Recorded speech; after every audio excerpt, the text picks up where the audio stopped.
Hello, Sharma study zone में आप सभी का स्वागत है। तो आज हम पढ़ेंगे प्राचीन इतिहास, एंशिएंट हिस्ट्री। तो स्टार्ट करते हैं। आज की इस वीडियो में हम जानेंगे कि ऐतिहासिक स्रोत क्या होते हैं और प्राचीन भारतीय इतिहास को जानने के प्रमुख स्रोत कौन कौन से हैं। तो यह topic UPSC, SSC, state exams, CGPSC और बोर्ड एग्जाम सभी के लिए बहुत इंपॉर्टेंट है। तो ये सभी जो भी इसमें फैक्ट्स वगैरह दिए गए हैं उसके मेन सोर्सेस क्या है? एनसीईआरटी है, तमिलनाडु बुक्स है एंड आपको एनआईओएस से लिया गया है। तो चलिए स्टार्ट करते हैं। ऐतिहासिक स्रोत क्या होते हैं? तो जिन साधनों की मदद से हम अपने अतीत के बारे में जानकारी प्राप्त करते हैं उन्हें ऐतिहासिक स्रोत कहा जाता है। ये बहुत इंपॉर्टेंट पॉइंट्स है जिसको आप नोट्स कर सकते हैं।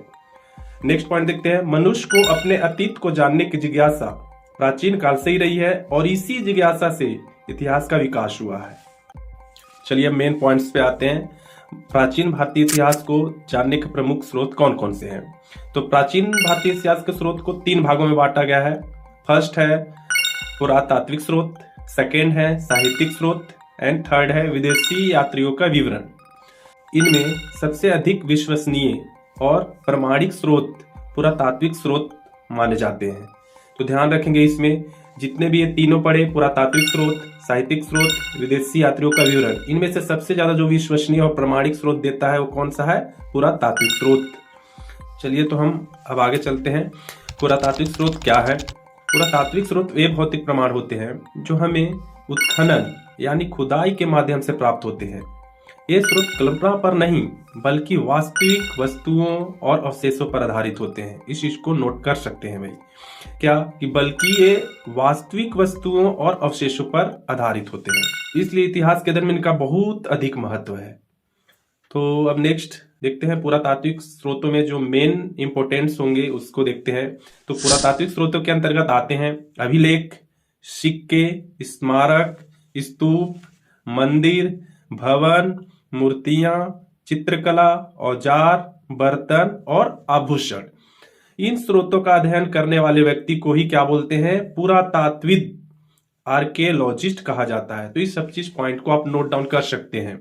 अभिलेख, सिक्के, स्मारक, स्तूप, मंदिर, भवन, मूर्तियां, चित्रकला, औजार, बर्तन, आभूषण, ये सबको नोट करके आप रख सकते हैं कि पुरातात्विक स्रोत में क्या क्या अध्ययन किया जाता है।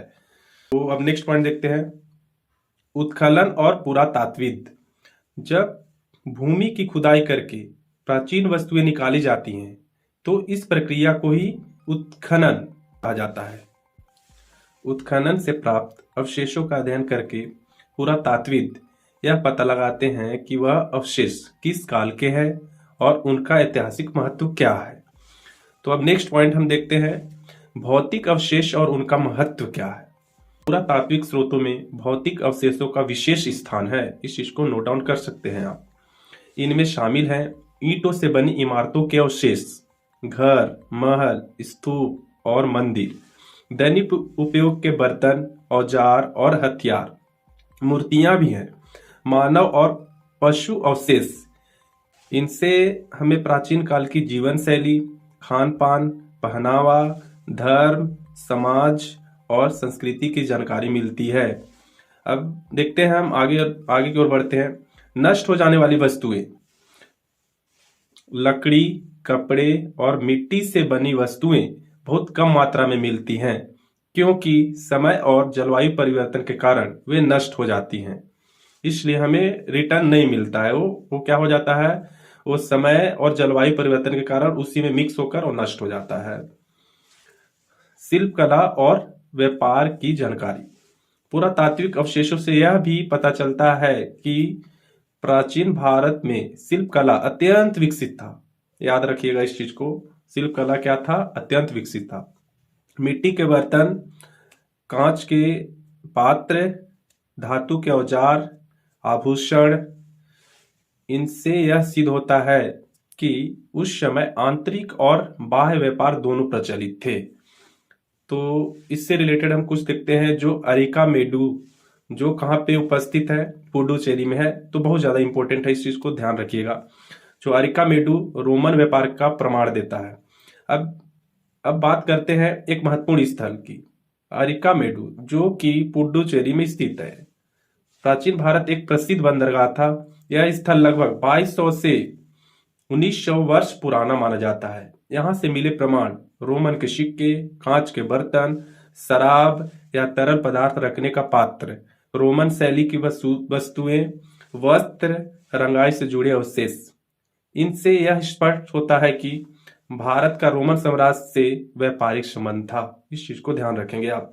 क्या था? इसी रीजन से हम बोल सकते हैं रोमन साम्राज्य से क्या था? व्यापारिक संबंध था। हमारे अरिका मेडू जो कहाँ पे स्थित है? पुडुचेरी में स्थित है, उससे। चलिए तो हम नेक्स्ट पॉइंट देखते हैं, पशु पक्षी और पर्यावरण की जानकारी। उत्खनन में जानवरों, पक्षियों और मछलियों की हड्डियां भी मिलती हैं। इस चीज को नोट डाउन कर सकते हैं आप। इनमें से हमें जानकारी मिलती है कि प्राचीन लोग किन जानवरों को पालते थे, उनका भोजन क्या था और उस समय का पर्यावरण कैसा था। तो ये सब चीज को नोट आप कर सकते हैं। तो अब हम निष्कर्ष देखते हैं भाई। निष्कर्ष क्या है? अंत में कहा जा सकता है कि पुरातात्विक स्रोत प्राचीन भारतीय इतिहास को समझने का सबसे विश्वसनीय माध्यम था। इसके बिना समाज, संस्कृति, अर्थव्यवस्था और जीवन शैली का सही अध्ययन संभव नहीं है। अगर आपको यह वीडियो उपयोगी लगी हो तो लाइक, शेयर और सब्सक्राइब जरूर करें। ऐसे ही ओरिएंटेड वीडियो के लिए चैनल से जुड़े रहें। धन्यवाद।